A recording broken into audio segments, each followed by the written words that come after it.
infinitely wonderful Dharma will to teach us how to live suffering in the temples and birth and death, and quickly realize non-birth. Namo tassa bhagavato arahato samma sambuddhassa. Namo tassa bhagavato arahato samma sambuddhassa. Homage to the blessed, noble, and perfectly enlightened one. Homage to the blessed, noble, and perfectly enlightened one. Namo sadanto suchedoye alahadi samya sambuddhoshe. Namo satanto suchedoye alahadi samya sambuddhoshe. 无上甚深微妙法，百千万劫难遭遇。我今见闻得受持，愿解如来真实义。Supreme and wondrous Dharma, subtle and profound, rarely is encountered, even in billions of eons. But now we see and hear it and accept it reverently. May we truly understand the Buddha's actual meaning. 好的，师父上人，各位师兄，大家阿弥陀佛。Venerable Master and Dharma friends, welcome to our Sutra lecture today. Glad you're here. My name is Heng. Today is the 2nd of February. How about that? In the year 2025. Furthermore, we are launched into the year of the snake. The Lunar New Year has begun, and today we're going to be continuing our exploration of the Flower Garland Sutra, its final chapter, chapter 39 and 40. It's called Merging with the Dharma Realm, integrating into the Dharma Realm, becoming one with the Dharma Realm. 入法界品 in Chinese. So we've got a wonderful series of stories as well. We have been taking questions from folks. If you are here on Zoom, if you're here listening in Chinese, if you're listening in Vietnamese, if you're here on YouTube, please do feel free to ask questions, ideally questions about the Sutra, questions about the Dharma and cultivation. Be happy to investigate those with you. To begin, we want to invite the Buddhas and Bodhisattvas of the Flower Garland Assembly and the gods and the dragons in the Eightfold Pantheon to draw near. We do it with a melody. Here we go. Namo Dharma Guang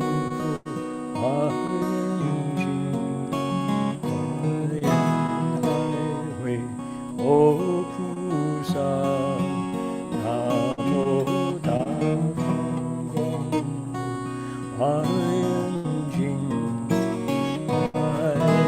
Highway, O Pusa, Namo Dharma,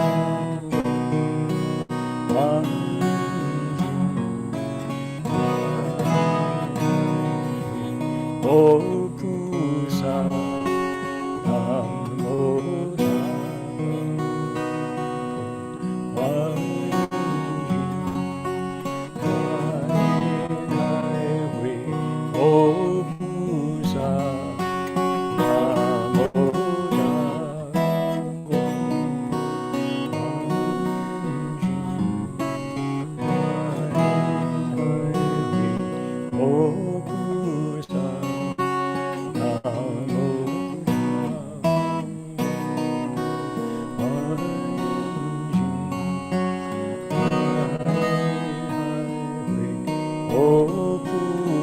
One final time.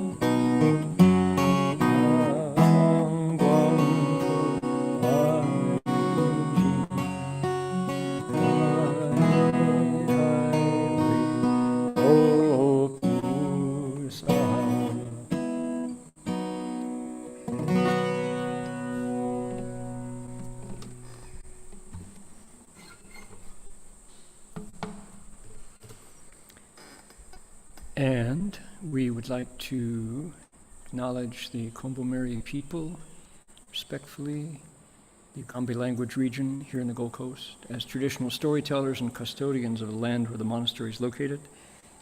We pay our respects to their elders, past, present, and emerging, to all First Nations people whose sovereignty was never ceded. And in Chinese, that goes, 我们恭敬地承认与冈比语族的孔布马里人，是我们寺院所在地的传统叙事者和守护人。我们向过去、现在和未来的长者们致敬，并且向所有从来没有放弃主权第一民族的原住民致敬。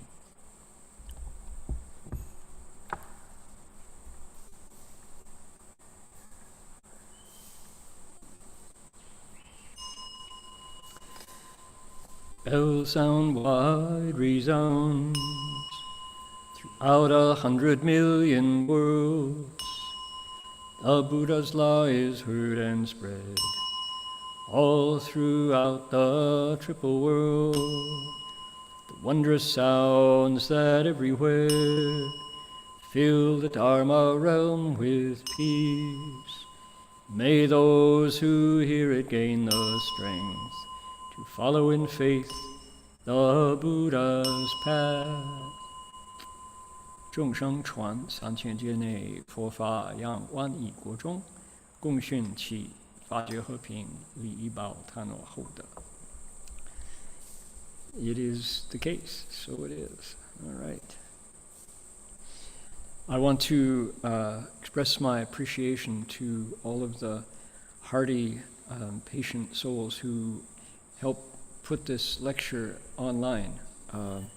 We have tech friends, sysops,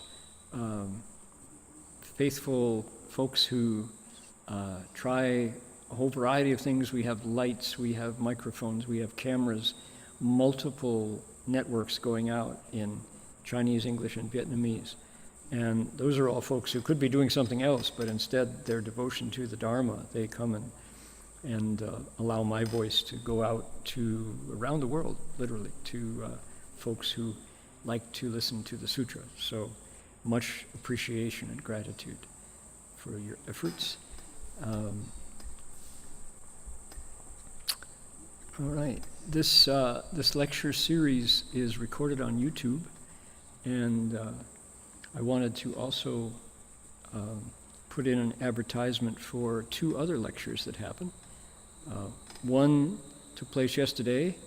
It's Friday evening in California. It's Saturday noon here, and we're investigating the life of Master Empty Cloud, our grand teacher, Shu Yin Lao Heshang. To say he is a big deal in Chinese, in Asian Buddhism is an understatement. He is probably the most important monk in a couple hundred years. And he lived through 120 of those couple hundred, so that's just one remarkable aspect. But his life is legendary, and we're right in a section of his life that is just remarkable among remarkable. He's you couldn't find somebody with stronger willpower than our grand teacher, Master Empty Cloud. Once he set his mind on something, he followed it to the last step. Currently, he's taking action to repay his mother's kindness because she died in childbirth. So he's in a monastery in Ningbo, China. It's 1859, something like that. And this monastery is called King Ashoka Monastery, and let's see here. The temple has a. Let's see here. Yep, that's the standard. That can't. You know what it is, Sam? If it's not clear, it's because here we'll go in there and let's unclick the. Let's see here. Should we touch up background and effects? There it is. Okay. I won't touch up my appearance, and suddenly it's clearer, and you can see all the wrinkles. How's that? Are you happy now? You see, oh my goodness. Dharma Master just aged in one click. Suddenly he's older. It's clearer, but look at all the wrinkles. Oh my goodness.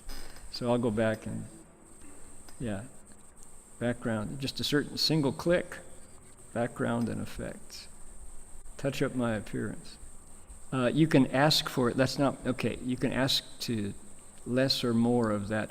I think that's called a glamour filter. So a little less glamour filter, it should be a little clearer. There we go. Okay, that's a compromise. All right. So Master Empty Cloud is at the monastery in Ningbo called King Ashoka Temple. Because there are the actual sharira, the relics of the Buddha there, they're particularly magical. That is to say, responsive. Ling, yo lingan. They really respond to people's sincerity. So in that place, Master Empty Cloud has resolved to bow. He's making prostrations, 3,000 a day. And he's doing this for weeks and weeks. And he's getting some amazing magical responses to his resolve, his wish, his vow. So that's where we're telling that. Go to berkeleymonastery.org, Berkeley, 3 E's in Berkeley Monastery, one word, .org, and find the link to Master Empty Cloud's picture bio. Go to gcdr.org.au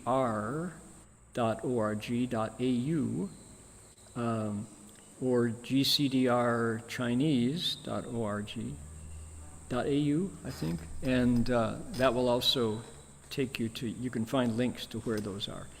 If you want to go directly to YouTube, if you can access YouTube, those links that I told you about are Zoom links. But if you want to go directly to YouTube, go to DRBA Live, and look for Master Empty Cloud bio, and that will get you there. Okay, there's that. Then tomorrow, we're not done yet with our shameless promotion. Tomorrow is the lecture for City of 10,000 Buddhas Sunday night lecture series. That works out to be 1:30 p.m. here in Australia, 11:30 a.m. in Taiwan or China, Hong Kong, Singapore, Malaysia. So tune in if you like. We're explaining the 10 transferences chapter of the Avatamsaka, the Huayan, and I do my own translation for that. That's on Zoom. And you can, if you can stand my brand of Yang Ren Zhongwen, Yang Ren Putonghua, Yang Heshang Putonghua, then listen in. We also add to it the story of Master Xuanzang. He's, at the last 20 minutes, we look into his story as he travels to India to get the sutras. So amazing, amazing heroes of the Dharma.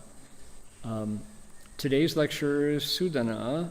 He's not a bhikshu, he's a layman, but he's on the path to Buddhahood from the Avatamsaka. So there's a pilgrim. Tomorrow we're talking about Master Xuanzang, a pilgrim who went to India and came back, one of Chinese Buddhism's #1 luminaries, famous monk, justifiably famous. And then yesterday, our Saturday, California's Friday, story of another Buddhist pilgrim, Master Empty Cloud. So somehow, without planning to, these couple years I've been explaining 3 Buddhist pilgrim stories. Quite remarkable. All right, so there we are. How do you find tomorrow's lecture? Again, go to berkeleymonastery.org, go to gcdr.org.au, and look for 10 Transferences lecture, or go to CTTB Live, and that's on YouTube, and you'll find it right there directly. Okay, we're back. Here we are.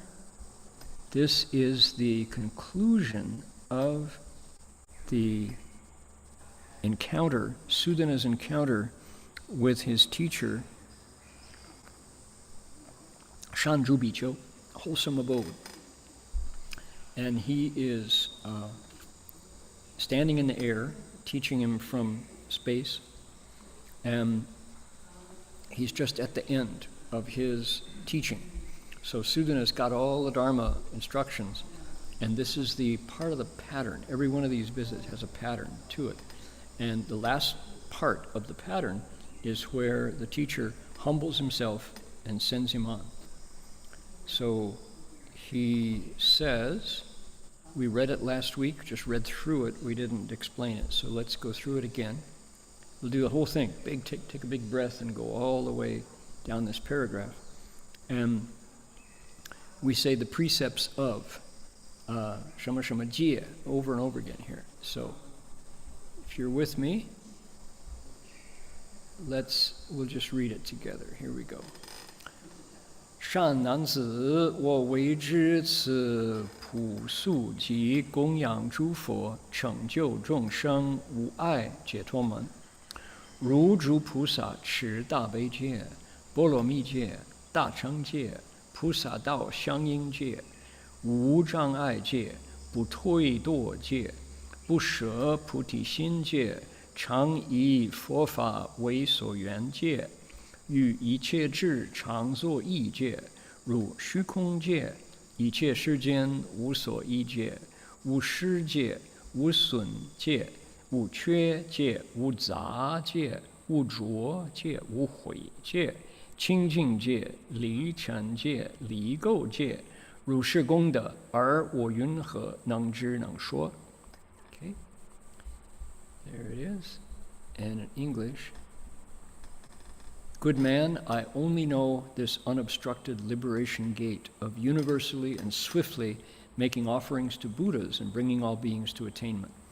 But as to how bodhisattvas hold the precepts of great compassion, the precepts of the paramitas, the precepts of the great vehicle, the precepts of connection with the bodhisattva path, the precepts of non-obstruction, the precepts of not retreating and not falling away, the precepts of not abandoning the bodhi mind, the precepts of constantly using the Buddha Dharma as one's basis, the precepts of being attentive to omniscience, the precepts of being like space, the precepts of depending on nothing within all worlds, the precepts of no loss, the precepts of no deficiency, the precepts of no lack, the precepts of no admixture, the precepts of no turbidity, the precepts of no regret, the precepts of purity, the precepts of being free from the dust, the precepts of being apart from defilement. How could I possibly know or speak of their merit and virtue? Okay. We are in a series of monks giving instructions to Sudana. This is the third one. The fourth teacher, because if we take Manjushri as the first one. And we heard about precepts, we heard about samadhi, now we heard about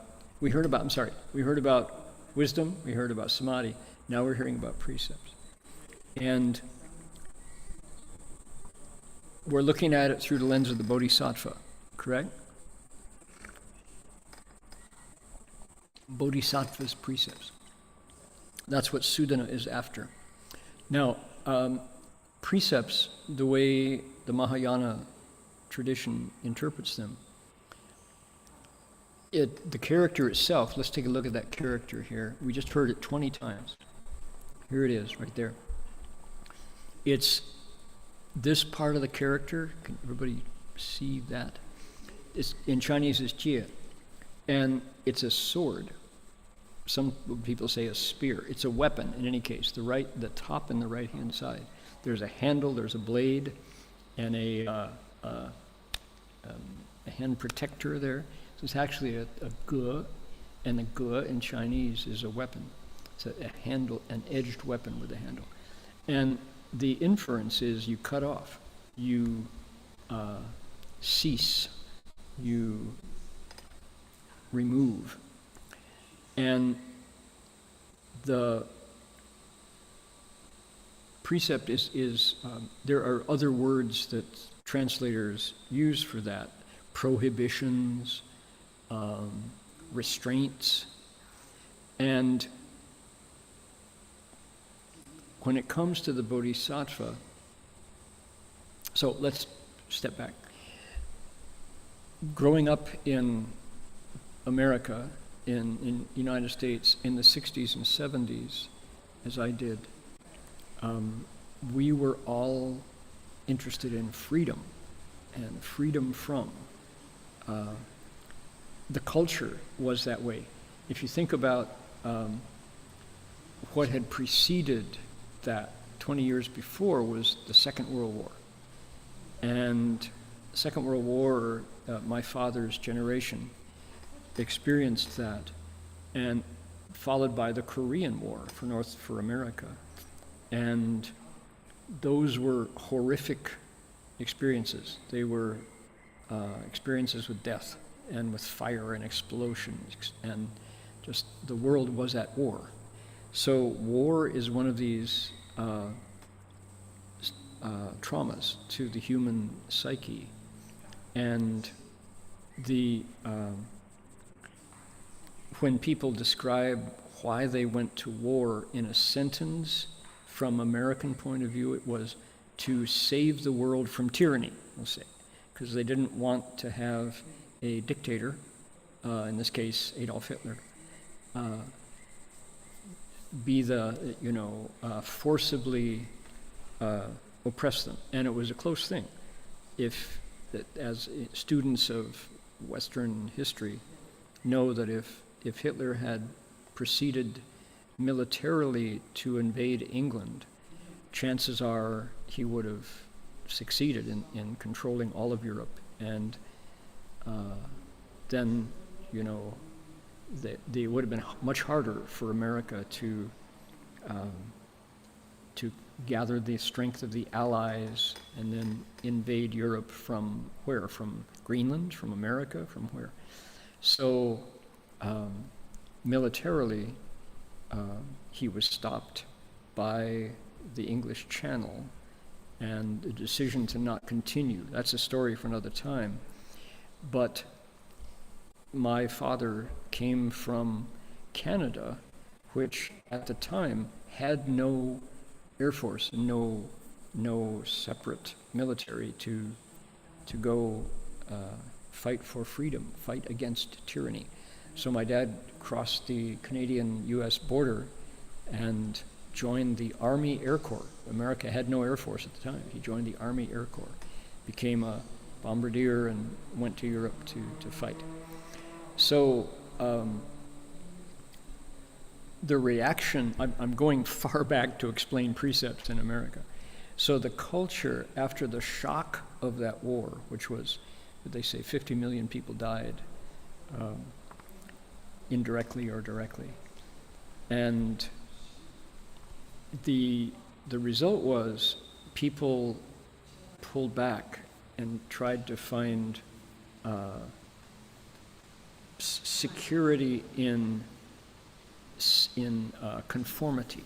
Everybody wanted to, they said in my middle American experience, they wanted to get a house, a wife, 2.5 kids, a dog, a station wagon, and a job. That was the reaction, was go to ground. Get something stable and secure. So there were 2 decades when conformity, it took on the symbol of the businessman in the gray flannel suit, going to work every day with a briefcase, coming home and being secure.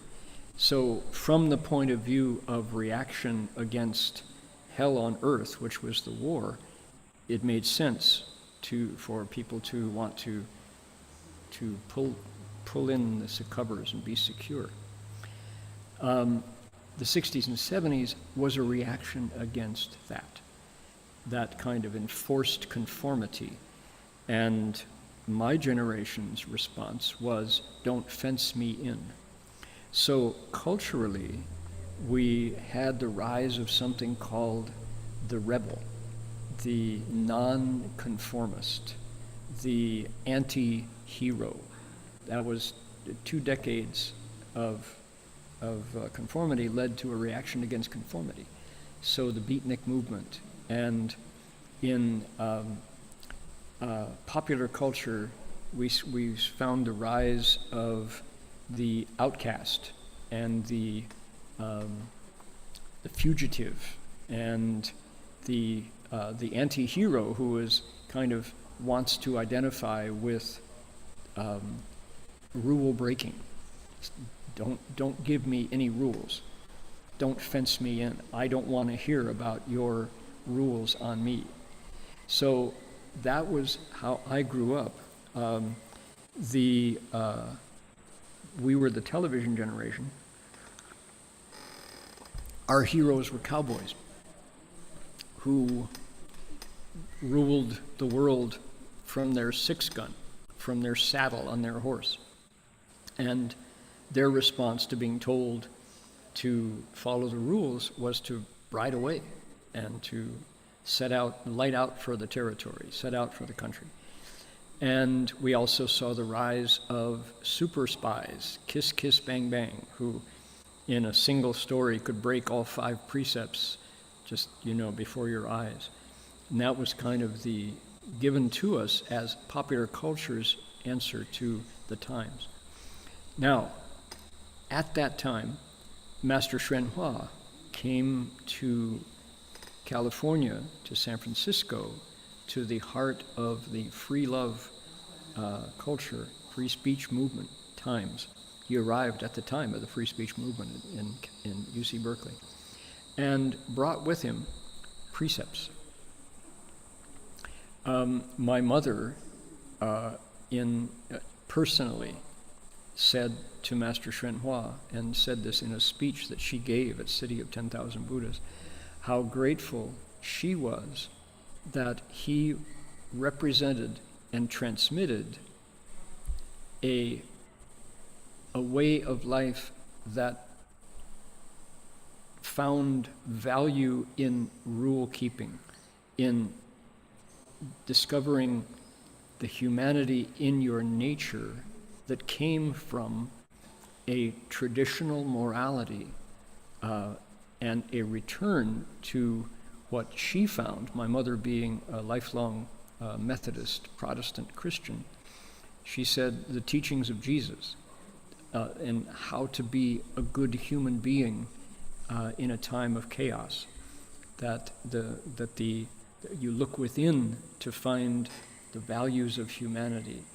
And so my mother was very much conscious of and appreciative of the teachings of virtue found in the precepts taught by Master Hsuan Hua. So how interesting. Okay, now we're back to talking about this word ge or jie, which I showed everybody was this character here. And a big component of it is cutting away. And I'm explaining this to say that I had to reformulate my understanding of the word precepts away from the interpretation of prohibition.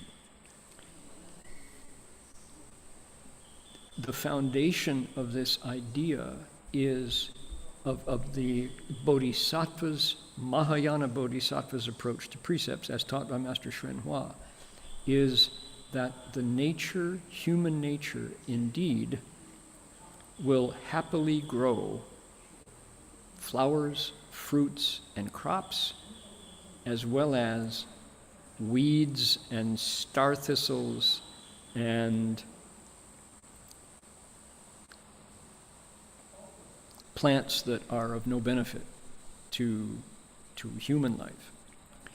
So cultivation and the point of the Bodhisattva's practices is to become a gardener, a skillful gardener, who is able to recognize in his or her life the fruits and flowers of the nature, as well as the weeds and the star thistle. People know what star thistle is? It's a particularly prickly, pointy weed that grows in Northern California in particular. Australia has its own versions of it.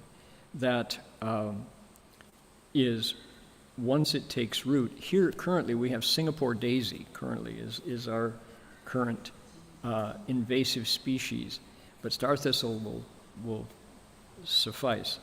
Star thistle grows and will cover the ground if you don't get it at the start. And it's, you can't walk through it. It will prick your ankles, and it'll actually leave, it'll break the skin and cause you to bleed. So it grow, and now, from the point of view of absolute equality, what's wrong with star thistle?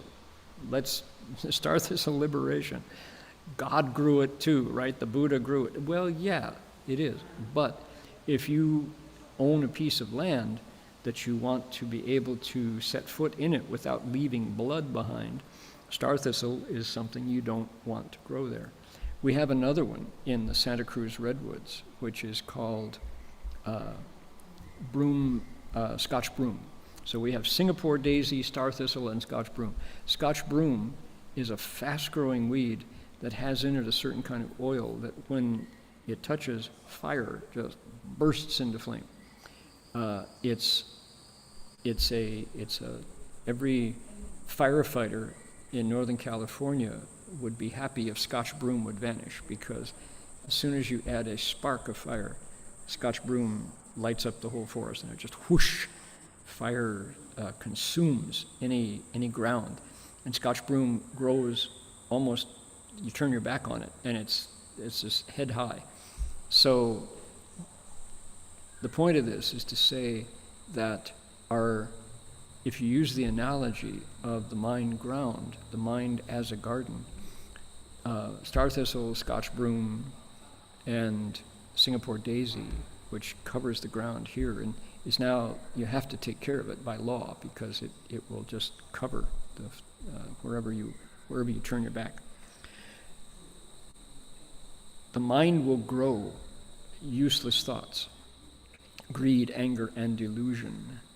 And cultivation, in terms of the Mahayana Bodhisattva, is the process of recognizing those thoughts and jie, weeding them out. Ge, use the sword, the rake, the hoe of precepts to mindfully remove those particular plants from the mind ground, so that what? So that other plants get a chance to grow. Otherwise, the invasive species will just simply take over, and fire will burn down your crops. Singapore daisy will choke them out. You won't be able to find the crops you planted, the flowers you planted, and to mindfully remove the star thistle so you can walk without leaving blood behind. So that's the idea of precepts. As a kid growing up in the 60s and 70s, in the time of freedom, to assume that anything goes, if it feels good, do it, will bring you peace of mind and security. In fact, that's a immature, selfish way to grow up as a human. So precepts are there to say, killing, not a good idea. The retribution is that you yourself, your life will be shorter, that you'll find much illness. Stealing, not a good idea. Stealing is a behavior that results in poverty. Things that should come your way don't, because you deprived others of their rightful belongings, right? Sexual misconduct, not a good idea. The result is your own family will turn against you. You won't find support from your relatives if you indeed, because of not recognizing this behavior, break other people's relationships. Lying, not a good idea, should be precepted. That weed should be plucked up, Because why? If I myself speak dishonestly, I get cheated by others. The words that I hear are not reliable because the words I put out into the social sphere were unreliable. And then the Mahayana talks against intoxicants. We, like Islam, interestingly, are sober, right? We don't use intoxicants. The reason being that the goal of the teaching is wisdom. And when we introduce into our bloodstream substances that distort and delude, and we can't trust our senses, then we want to precept intoxicants and seek wisdom. And go through sensory experiences, instead of seeking the high, a distorted experience. You go into the experience to unpack them and discover what is deeper than the immediate sense response. So those are the 5 basic precepts that the Mahayana shares with other religions. Now, interestingly, in our passage today, the Bodhisattva has 20 levels of the Bodhisattva way of mindfully gardening, skillfully gardening, removing jie chu, right? By removing the qualities of experience that he says do what? Increase the view of self. Interesting. I looked at the traditional Tang Dynasty commentary on this section, and Master Chengguan goes through and points out how of these 20 kinds of precepts, they're all Mahayana Bodhisattva's way of what? Looking at his or her mind from the perspective of, will this behavior increase selfishness or decrease selfishness to bring benefit to me in the center of my relationships? The Bodhisattva is always looking at a particular relationship, which is what? Living beings whom he or she can help wake up. If that job is done completely, the Bodhisattva gets to be a Buddha. Until that job is done completely, the Bodhisattva is going to wait and help take others across. So that's where this comes from. So, okay, my long digression to get us back to the perspective on precepts is over. This Bodhisattva is our teacher here is Shanzhu Biqiu, wholesome abode. He is so far away from, precepts? You mean you want to keep me from being free, so you're giving me rules that I don't like? Far from there. The Bodhisattva is like all on the other side of this. He understands precepts as a way of gardening out, of weeding out things he or she does not want in the mind. Selfishness, personal benefit, dishonesty, right? Harmfulness, lack of kindness, all of these things that come up here. If you look at it through this lens, suddenly these 20 kinds of precepts just all click in, because the Bodhisattva is here saying, right, the precepts allow me to hold my vows without the star thistle and Scotch broom and Singapore daisy of the mind coming in and giving me trouble as I am working to teach living beings. Okay, so that was a 10-minute metaphor for 10-minute explanation of the Bodhisattva's 20 kinds of precepts introduced here in the Avatamsaka by the teacher of Sudana. So Sudana here is getting a clear explanation from his teacher number 3 about the precepts that are going to allow him to take all this teaching in and learn how to do it as he goes on to the next teacher and the next teacher and the next. So this is the foundation. And he's got enough information from teachers number 1 and 2, Cloud of Virtue and Ocean Cloud, that he's now able to let me give you one more. Precepts, if you from the analogy of gardening, right? What do precepts do? They dig up the ground. So are there any gardeners listening? Anybody who's got a flower garden or a vegetable garden, or are you an orchardist? So there's a certain point where you come to the ground and you have to break it open. The traditional way of doing it was a blade. And if you're poor and you can't afford a water buffalo or an ox or a team of horses, you pull it yourself. You have to break the ground open. Modern day, what do we use? Rototiller. Boom, boom, boom, boom, boom. We have a gas engine connected to turning blades, and you hold the thing. Oh my goodness, you can open up so much ground in a hurry compared to harnessing a water buffalo and having him pull. So if you live on rocky soil, you still have to get out there and dig out the rocks one by one, build a wall out beside your newly opened field. But one way or the other, you have to break open the ground, and then big clods of earth become little clods of earth. Little clods of earth, you add what are called amendments. You add a little bit of potash, you add a little bit of what else? What's good? If the soil is too alkaline, you get in there and add fertilizer. So then, once the soil is nicely, it becomes what's called tilth. The translator has a challenge, Tilth. Tilth is the quality of growability. The soil is ready to accept the seeds. Then you add some water, if you don't have regular rain, and you are ready to grow your crops. Now, precepts are that whole process.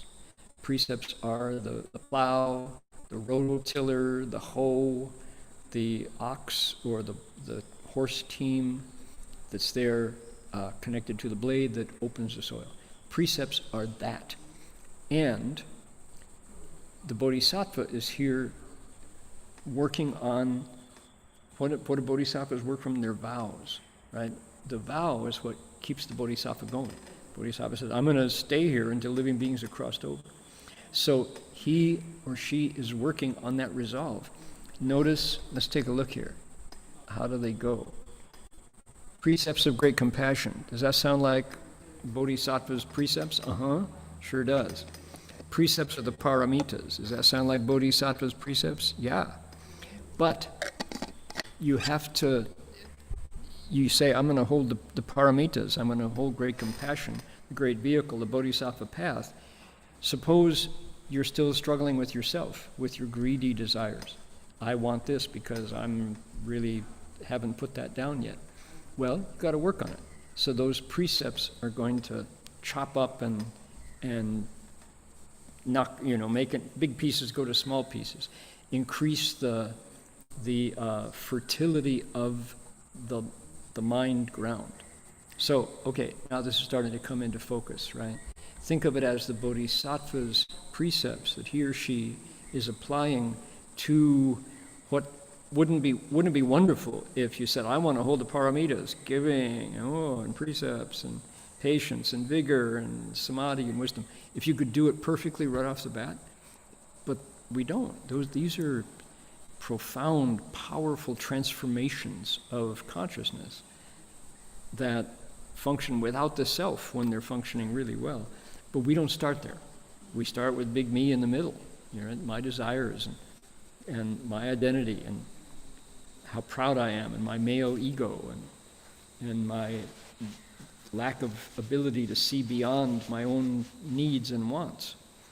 So the bodhisattva says, yeah, but I'm still going to work on it. I want to work until I can. Through giving, through generosity, I can get to the perfection of generosity. Bu shi bo lo mi, right? Dana paramita. You don't start there. You have to work with the precepts of the bodhisattva to reduce the self and to increase the view of self and others. We go from I to we, right? Go from me to us. So, on we go, non-obstruction, non-retreating, not falling away from those vows, never abandoning the Bodhi mind. Wouldn't it be good if that was easy to do? Oh my gosh. Instead, you have to work at it. You have to use the precepts of the Bodhisattva to chip away at the first response, which is, yeah, but what about me? And so, my goodness, precepts of always using the Buddha Dharma as your basis. Your first response is, let's say, for example, kindness and compassion, sympathetic joy and serenity. If you take those Si Wu Liang Xin, the four limitless attitudes, as your first response, instead of anger, kindness, right? Instead of selfishness, compassion. If you could do that, then you don't need these precepts. But because we want to grow in the path of the Bodhisattva, so we need those precepts of always using the Buddha Dharma as a way to shape our response to the world, the things that happen to us. When you say you want to walk the Bodhisattva path, wow, we have to deal with reality as it comes to us. So that means we have to keep those, on one hand, keep the relationships of the people with whom we have affinities and the people and non-humans as well, the birds and the snakes and the wallabies and the insects, spiders and the goodness, all those beings who live in the world with us, who are our neighbors. If it's California, we have our set of living beings. We have to live in that world and deal with them as they come, then respond using the Buddha Dharma, right? Keeping that in mind. Instead of what? Greed, anger, and stupidity. Okay? Being attentive to omniscience, thinking about wisdom, now from here, these omniscience, the precepts of being like space, the precepts of depending on nothing within the world, at this point, the Bodhisattva's skills are, the self is pretty slim. Pretty much you've transformed the self. The precepts of no loss, no deficiency, no lack, no admixture, no turbidity, no regret, that set, I want to refer to how do we understand that? Take a look. Suppose, here we are. Suppose we were like Confucius. What did Confucius say? Confucius is someone who was known for his interest in virtue, right? Confucius was going to use virtue to transform the nation. He tried to sell this view to a number of rulers, and they all fired him. They said, "You're totally too ambitious. You're an idealist. Nobody lives this way." So Confucius said, "Wu I, shi you wu." At age 15, 知于学. I set my will on learning. I determined that I wanted to learn, said Confucius. From age 15, early on, he made these vows to study. Study in Confucius's terms meant that he wanted to cultivate the way. 30而立. By the time I was double that age, my study of virtue was already strong. I knew where I didn't retreat. I didn't have so many doubts. 40而不惑. By the time I added one more decade, my doubts were gone. I knew that cultivation was the right path. And how many temptations, how many chances to retreat? A lot. But he didn't. 不惑. 50而知天命. By the time I was 50, so now 5 decades are gone, he'd been cultivating since he was 15, so 35 years, and 知天命, he knew the mandate of heaven, he knew the way of heaven. What does that mean? He had already, self was already very thin, and as things came to him, he could go past the surface and see the principles. Tianming here, that's Confucian language. Buddhist language would be to say that he saw the principles at work inside specifics. Okay? Another translate, I knew the mandate of heaven. 60而耳顺. Now, check this. By the time he added another decade as 耳顺, that's a picture of an ear, right? You see here's the ear. That's the actual picture that's one of the characters of a picture. 耳顺. So the things that came to him, he was able to 不被境界所转.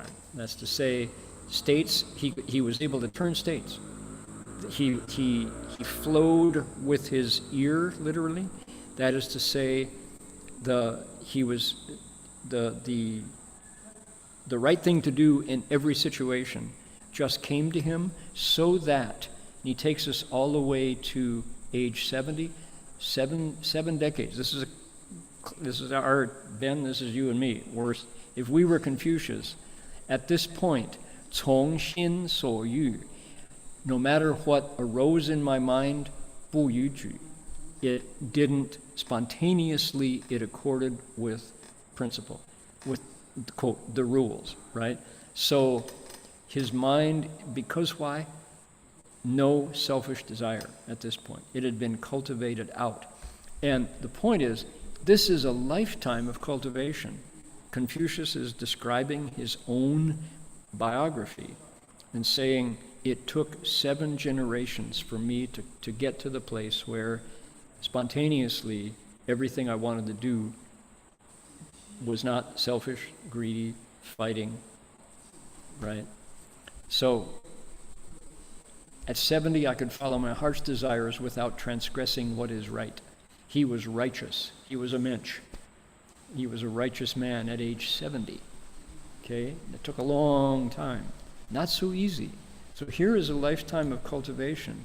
And from this, we look at the Bodhisattva who says, who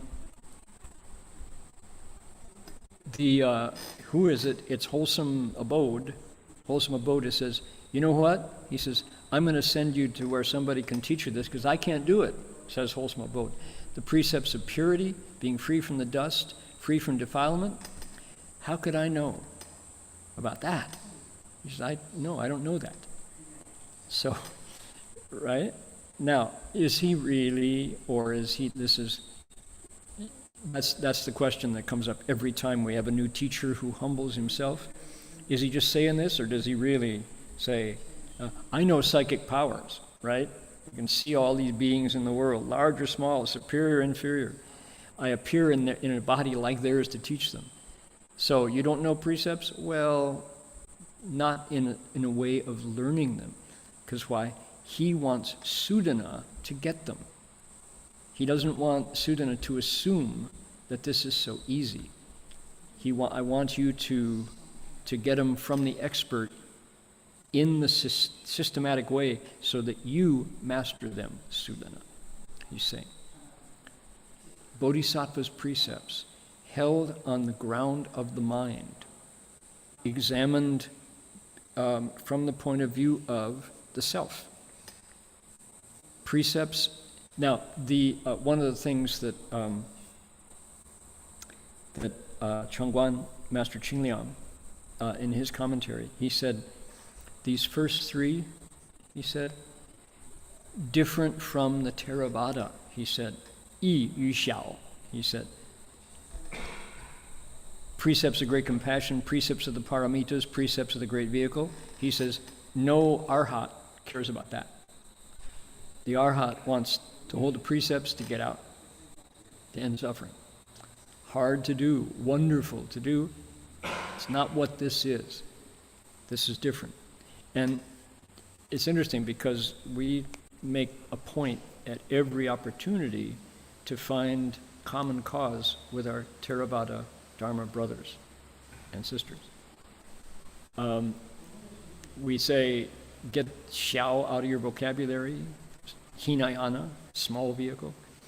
There is, and so how do we, if that's true, then how do we make sense of Master Changguan, our Tang Dynasty Avatamsaka Bodhisattva? He is not criticizing people, he's criticizing a view. the small vehicle view is selfish, according to the bodhisattva, who is unselfish. The small vehicle view is not a person. It's a perspective that can change. The perspective says, I'm holding the Buddha's precepts so I can leave suffering. Goodbye. Getting to nirvana or bust. That's, from the point of view of the bodhisattva, small. Okay? So, that's what he's talking about, where he says, 一于小.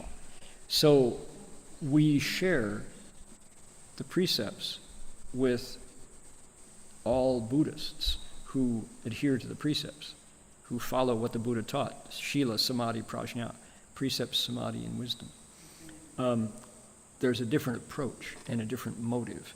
And the Bodhisattva's motive for holding these 20 kinds of precepts is to take living beings across, to apply this precept behavior to relationships with living beings, so that I can use the Dharma as a vessel, as a lens through me to benefit them. Then the precepts become this incredible strength.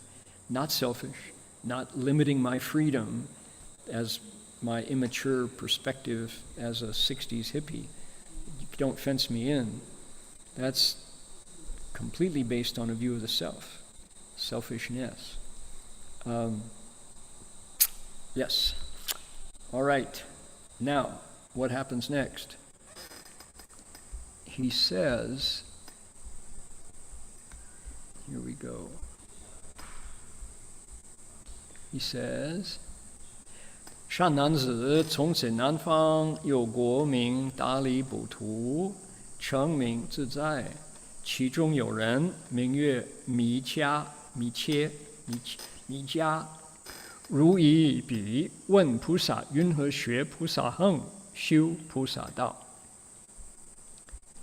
Good man, south of here, in a country called Dramidapatana, in a city called Sovereignty, is a person known as Mega. Go to where he is. Ask him how the Bodhisattva studies Bodhisattva practices, how he cultivates the Bodhisattva path. Okay, one more. 使善财童子顶礼其祖，又绕瞻仰，此退而行。At that time, the youth Sudana bowed at his feet. He circled around him to the right while gazing up at him with longing admiration. Then he bade farewell and took his leave. Okay, here's the pattern. We've seen this pattern in the other teachers, and it will return in 53 times. So, Bhikshu Shanju, the master of psychic powers, spirit of Shantong, master of psychic abilities, spiritual penetration is the way we used to translate it. He is now humbling himself and sending Sudana on. I've taught you what I can teach you. You have learned this Dharma light. That's what he taught him. This Fa Guang, that was the Dharma door, that allowed him to transform. He mastered the elements and could walk in space and penetrate water and solid earth, all these things that psychic powers allowed him to do. And he's saying, but I only know that much. South of here, go see another country, Dramidapatana. There's a city called Tsudzai, Sovereignty. You'll find someone named Mega. He just gave him his name, told him where to find him, said, go and ask your questions to him. So Sudana, at this point, knows what to expect, bows at his feet, circles around him. This is a traditional way of showing admiration, and looked up at him with his heart wide open, said goodbye, and left. Okay? Is this philosophy? No, it's not. This is narration. This is storytelling. This is how our story progresses. So anybody who says, oh, the Avatamsaka Sutra, you can't explain it because it's all Buddhist philosophy, it's too lofty, simply hasn't read it. Okay, enough. You've heard me say that a lot, right? So now he's on the road again. Dun, dun, dun, dun, dun, dun.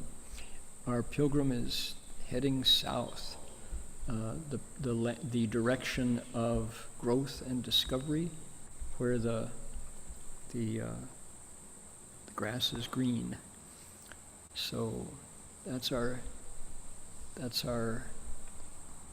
next episode. Every one of our stories is accompanied by a verse. Remember? And at this point,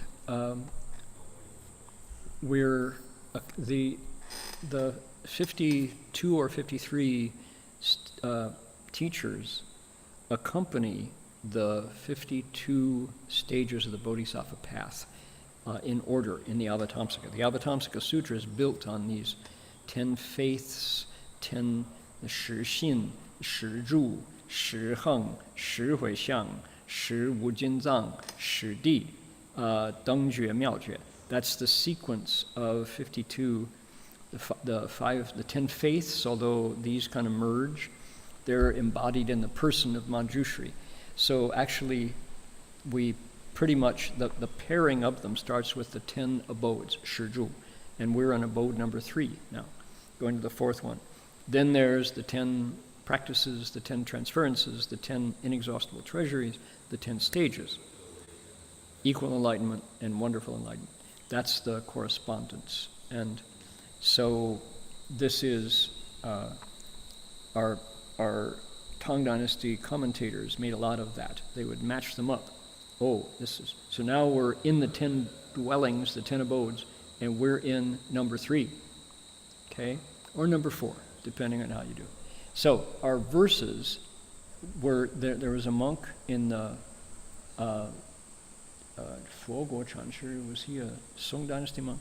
He is, Yi Huan would certainly tell me which one he was. So he left these verses behind. 佛国产师留下 these, and then artists came along and drew the pictures. So here's the verse: 上菜童子第4义冷且道旁，参上主比丘来往空中广现神变，手摩日月神出焰火边，有火刹普散天花，得 here we go 得朴素及公益诸佛法门。So Sudana, the young man, in his number 4 visit, this 4th visit to the border of the road to Lanka, where he's seeing wholesome abode, the bhikshu known as wholesome abode, who is walking back and forth in the air, explaining the appearance of psychic powers. His hands can rub the sun and the moon. His hands can touch the sun and the moon. His body can send out flames and smoke. He can travel to every Buddha land where he makes an offering of celestial flowers. His Dharma door that he attained, his Dharma gateway to liberation, was known as everywhere making speedy offering, rapidly making offerings to Buddhas everywhere. Okay. 正修行在修行住, that should be 住. There it is. This is the abode of cultivation. And the verse goes, 朝朝一道海冷切，遥望空中是可嘉。念念边有诸佛刹，纷纷同意落天花。手摩日月三轮外，生出烟云四面者。若也更修生贵乐，玉门红浪跳尽。From afar I come to the seashore at Lanka, gazing up at the remote sky. Auspicious things transpire. In every thought, he travels to Buddha kshetras, raining down a luxuriant wave of celestial flowers. His hand touches the sun and moon. He's beyond the 3 wheels. His body emits smoke and clouds that cover the 4 directions. If you also wish to be born in a noble and happy place, at Yu's gate, the golden carp leaps over the golden billows. Yeah, these verses have a way, I don't know. It was one of the first things that brought me an awareness of the power of the entering the Dharma realm chapter was, let's see, I moved my computer here, was there's a flavor in Chanmat, Fogo Chanchi's verses that is nostalgic, and there's a sense of pathos. It's hard to describe how powerful these verses are at capturing the heart of the traveler. He has captured Sudana's state of mind as he is on the road, seeking the Buddha's wisdom, and it's uncanny how poem after poem gives. It's not poetry, it's their verses. Their poetry would be in a particular rhyme scheme, and they are not. They're verses. But there's a sense of longing, a sense of accomplishment every now and then, and of joy, and they're full of feeling. And they have inspired generation after generation of admirers of the Avatamsaka, and inspired people to set out on their own travels. So at the beginning and the end of each of these visits, we're going to read the poetry.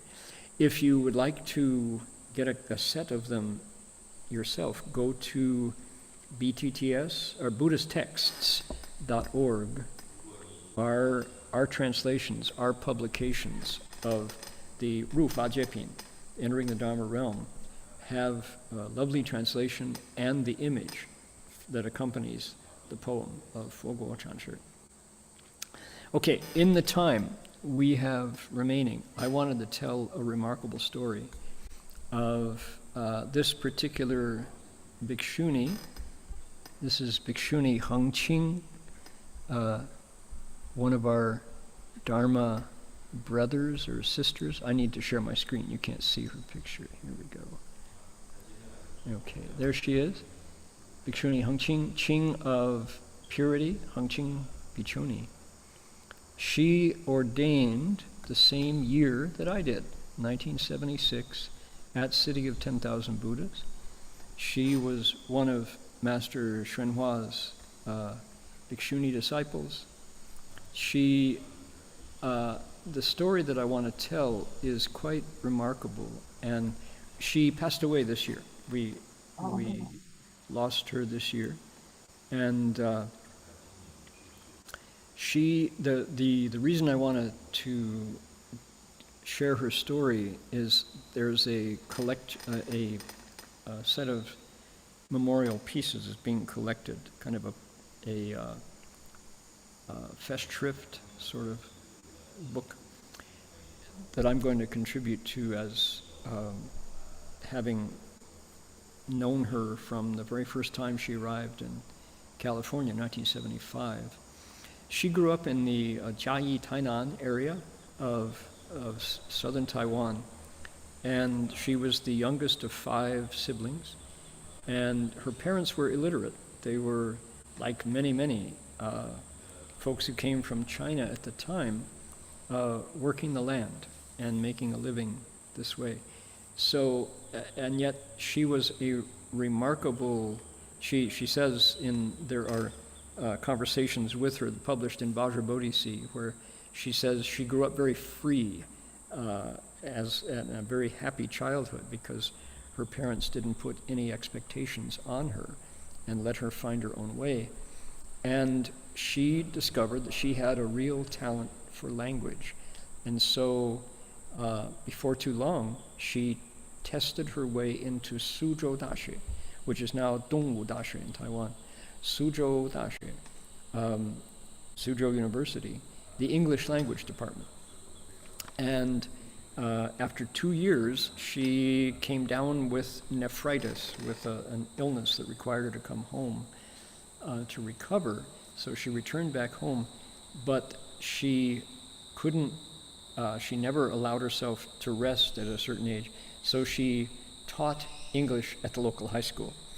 And one day, accompanying her mother to the local temple, a monk there heard that she was a college student now recovering her health and gave her an illustrated book of the life of the Buddha. So she found in that book something that she had been looking for but didn't know that she had been missing. So do not look lightly on the power of good Buddhist books to cross people over. I myself found my first Buddhist book in the local public library. It was the Six Patriarchs Sutra. Before that was the Tao Te Ching, the Lao Tzu, and before that was Khalil Gibran's The Prophet, the Lebanese poet who did his own illustrations. So good books have a wonderful power to touch our hearts and to bring us back home. So Bhikshuni Heng Ching found the life of the Buddha illustrated as something that lit a spark. She went back to Suzhou University, graduated, and found her way to a fellowship to the University of Rhode Island. So as a young woman, she came to America, and her English language abilities opened doors for her. At the University of Rhode Island, she studied educational counseling. That was a hot topic back then for overseas students. She returned, her fellowship was up, she got her degree there, came back to Suzhou University and started the first institute for educational counseling, the first department for educational counseling, repaying the kindness of her educational opportunities. She passed on what she learned in America, in Taiwan. At the same time, she continued her interest in Buddhism, and she found friends who would pass Buddhist books on to her. She came back, and her mother was, of course, applying pressure for her to get married, as Taiwanese moms do, and she wasn't interested. She just found a way to say, "Mom, later, don't worry about it." And at that point, she discovered that Master Hsuan had come to Taiwan in a delegation in 1975. She asked permission of Shifu to come to America to continue her study. He said yes. So in 1975, she arrived in California, and I was at Gold Mountain at the time as a novice monk. And in the next year, a delegation came from Taiwan that allowed us to get the 3 masters and 7 certifiers together for an ordination. So Bhikshuni Heng Ching and I, among others, 3 or 4 other men and women, took the complete precepts at City of 10,000 Buddhas for the first time ever at CTDB. Master Hsuan Hua was our Dejie Heshang, our Upadhyaya, and Master Hui Sung was the Jiemo Oshili, and was the teaching acharya, and eminent Bhikshu Daoyuan Fa Shi from Taiwan was the Karmadana. So we got the precepts, and this is one of the important, there's a principle here that in the story of Bhikshuni Heng Ching, it needs to be pointed out, which was she already was a pioneer bringing a new field of study back to Suzhou University. So she broke that mold and was a pioneer in introducing educational counseling. And she was the first Taiwanese exchange student to University of Rhode Island. Then she came back, and as a young bhikshuni, Master Hsuan Hua saw her talent and put her in charge of the bhikshuni's study at Dharma Buddhist University, which began right at that time. So she was both a precept-holding nun and also an educator. That was the remarkable things that Bhikshuni Heng Ching put together. an opportunity arose for her to return to Taiwan to help start a Buddhist high school, Pumen Gaozhong. She left CTDB, went back to Taiwan to start a high school, a Buddhist high school, and she asked Master Hua if she could continue her graduate studies. In America at the time, there were 3 programs, UC Berkeley, Harvard, and University of Wisconsin, that had Buddhist studies programs, but the Cal, UC Berkeley, and Harvard were difficult. I think, was it Yale or was it Harvard? She found at University of Wisconsin a full scholarship that allowed her to come without and it was a state school, so she was able to avoid the tuition that would ordinarily apply through understanding the principle of the opportunities. She took a fellowship at University of Wisconsin, and she entered a PhD program and became the first bhikshuni to get her PhD at a prestigious research university. And so here again, she became the first nun to be admitted to a full PhD program and graduate with honors. Her study was how Yongming Yan Shou Chan Shi balanced Pure Land and Chan. That was her dissertation topic. So now a PhD nun, of which there weren't any at the time in the Chinese Mahayana tradition in America, right, went back to Taiwan and was hired by Taiwan University, Taiwan Dashi, the premier institute of higher education in Taiwan. This is the flagship school. She climbed her way gradually to full professorship and chair of the Buddhist Studies department at Taida, Taiwan University. First time a Buddhist nun had ever been given this much responsibility for leading the Buddhist Studies department. She created the group in Buddhist Studies in all of Taiwan, bringing together students of various universities. And this is where it's important to add a little bit of interpretation, reading between the lines, so to speak, because anybody who's ever taught at a university knows about departmental politics in academia. It's hard to negotiate your way through, to leadership. There are jealousies, there are huge egos involved, there's all kinds of ways to find your career obstructed because of various, issues. This departmental politics, it's true in universities, it's true in corporations, So somehow, because Bhikshuni Heng Qing, her name means constantly pure, she had a way of holding her precepts as a Buddhist nun and still fulfilling all the duties of a Buddhist bhikshuni, speaking Dharma. In the past, if you were there was a division between, there was a jealousy about people in robes must be believers, so they can't be objective, so you can't trust their academic objectivity. Or when you get over to the side of the monastery, they say, oh, you're teaching in a secular place where there are men around, you must not be pure. How can you be a full bhikshuni? Both sides giving pressure to robed academics, to doctorate, people holding advanced degrees in a precept robe.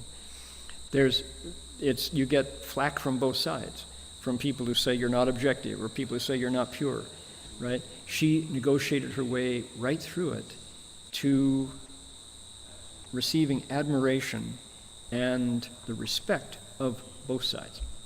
Now, at this point, Professor Louis Lancaster, Professor Du Amin, Professor Hui Min at Dharma Drum, and others began talking about how to put the entire Buddhist canon onto a CD disc. This was the digitalization of the Buddhist canon and making it searchable. So the Dazang Jing would fit onto a single CD. This had never happened before. And there were various, in 1993, I was part of one of the early meetings at the Institute for Buddhist Studies in Berkeley, where Professor Lancaster was talking about the challenges and the difficulties and the obstacles of this project. UC Berkeley was leading the way in this, but they ran out of money. Bhikshuni Heng Ching said, I will devote the resources of Taiwan University's Buddhist Studies Department in concert with Dharma Drum. We're going to make it happen. Furthermore, at the time, I remember in the meeting, one of the topics was there was a group in Thailand that had the Pali Tripitaka on a CD disc. They were going to sell it. You had to subscribe. You had to pay money to get a copy. And the C-Beta, Chinese Buddhist Electronic Text Association, with the support of Bhikshuni Heng Ching and others, said, no, we should make it free. Let's develop it, get it on the CD, the Mahayana, the Chinese Tripitaka, and distribute it free. So she did. She was one of the primary sponsors, reasons why C-Beta made it into the world. Now C-Beta is free for anyone who wants to search. The Chinese Buddhist Tripitaka is out on, you can download a CD if you want one. It's digital, now it's streaming. It's also on an app. So how wonderful, how powerful. Did she take advantage of the opportunities? She always said, grateful she was to Master Hsuan for encouraging her to continue to study. So she again, breaking ground, being a pioneer in this, making accessible the Buddhist canon. Now, she continued to cultivate and created the Foguang Foshui Yuan, the Buddhist Light Academy, which was her initiative, independent of Taida, because the departmental politics got just kind of tiring after a while. And she established all kinds of programs to the point where, now, I know there are sensitivities to the name Dalai Lama, so I'm going to say HHDL instead of using his name. HHDL promised that at some point the Tibetan Bhikshuni lineage would be reconnected, would be reinstituted. And he early on traveled to the University of Hamburg in Germany and made those claims. He said, if nuns decide they want to leave home and cultivate, we will find a way to make it happen inside the Tibetan tradition, the Tibetan lineage. Well, in 1983, I'm losing my dates here. There was a gathering in, let's see, I want to be accurate. Okay, 2007. In 2007, in the University of Hamburg, there was a conference held to make good on that promise, to see whether the Tibetan Bhikshuni lineage could be recreated. So 19 members of Dharma Realm Buddhist Association set out from CTDB to take part. We went to Hamburg to report on Master Hsuan success in ordaining at that point something like 250 bhikshunis at that point. In America, there were hundreds and hundreds of participants in Hamburg, and the person whom HHDL went to ask about how the Chinese bhikshuni lineage had succeeded to the 21st century was Bhikshuni Heng Ching. She was the resource person whom he, through the contacts in the various Bhikshuni Sanghas, she was the one who provided the resources, opened up what she had available to explain the Chinese Mahayana tradition. That initiative in Hamburg didn't come to success at that point. It proved harder than expected to get the old mossy-backed lamas back in Tibet and other places to admit that nuns should be ordained. It wasn't as easy as promised. It's still a work in progress, but the nuns who wanted to ordain in the Tibetan tradition came to the Chinese Mahayana, took their full precepts. Thubten Chodron and others at Sravasti Abbey are leading the way, but they found Bhikshuni Heng Ching, their sister upon whom they relied to make the precepts that they took solid and reliable. So we were sad that Bhikshuni Heng Ching succumbed to cancer this year, but she was in so many steps along the way the pathfinder, the pioneer who broke the ground in through all sorts of difficulties, academic difficulties, institutional difficulties, just misogynist difficulties, people looking lightly on bhikshunis, Buddhist bhikshunis. And she was able to spark so many projects. The year of COVID, I had just come back from Hong Kong when the airport closed, and my last night in Taipei, Bhikshuni Heng Ching and one of her younger nuns came to where we monks were and made the request to work together on a translation of the bhikshu precepts. She had put in English the bhikshuni precepts, and she said that the bhikshu precept, the Vinaya, the Jiezang, hadn't been translated yet. So we had a fine time reminiscing about our ordination back in '76 and all, and we accepted the opportunity to work on the translation of the bhikshu precepts. So her vision of bringing the Dharma to the West, rooted in Master Hsuanhua's vows, was a source of light all this time. So just wanted to say, when Bhikshu Shanzhu Bicho tells Sudana about the 20 ways that bodhisattvas look forward to holding the precepts, when that manifests in a person, and you can see they like Confucius, where the precepts come in and actually transform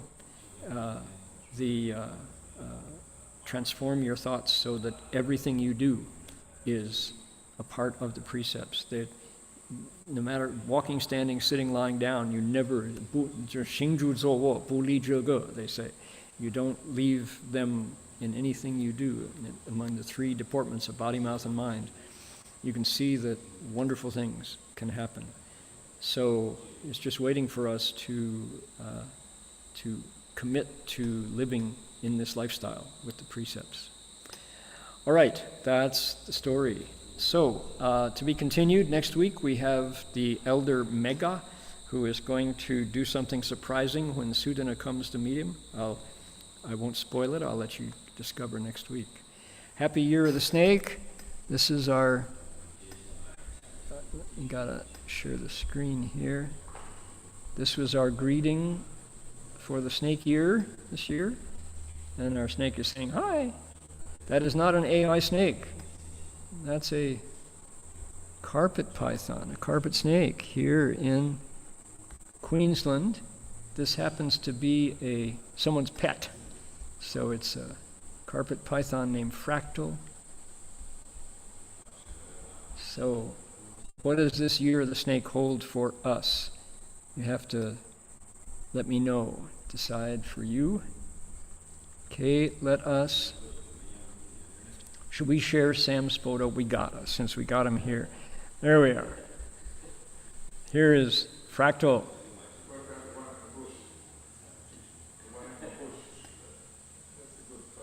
Isn't this lovely? Sam is showing his samadhi. There's Practal. Yep, if they can't eat you, you're not interesting. So, all right. Dedication of merit time. We will send out our good wishes, however you would like them to go.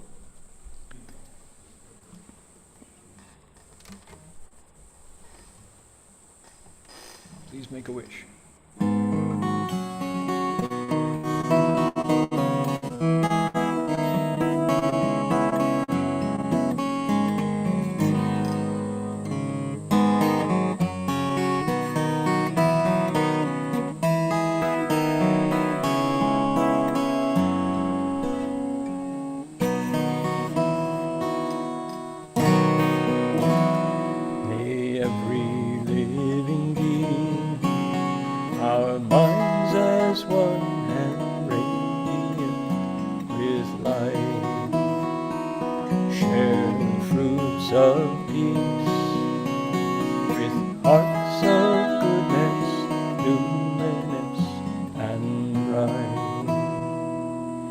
If people hear and see how hands and hearts can find in giving unity, may our minds away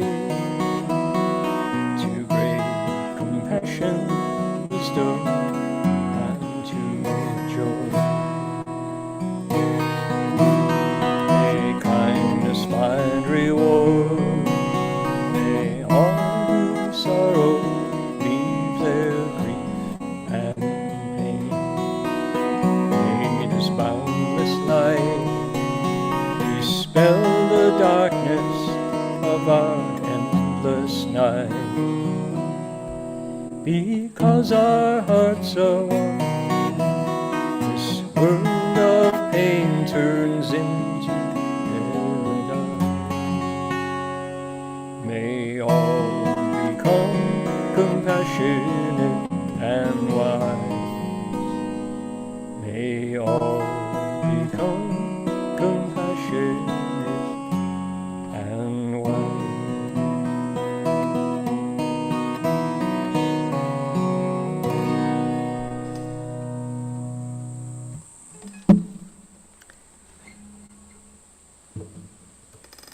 Beautiful 12-string guitar. We've got a picture of the Buddhas at City of 10,000 Buddhas. You're invited to bow with me if you care to.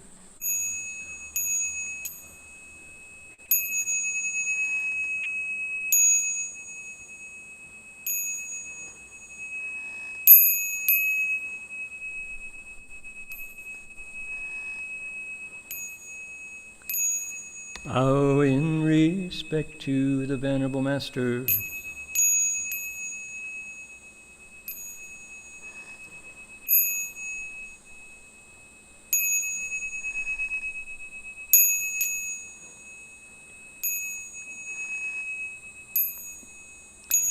We ran out of time for answering questions. Sorry, I apologize. I said we would and then we didn't. So next week we will get to your questions and give them some attention. Thanks for sending in those questions. All right, everybody, that's going to do it for us. Look forward to seeing you next week. Amitofo. Happy Year of the Snake, everybody.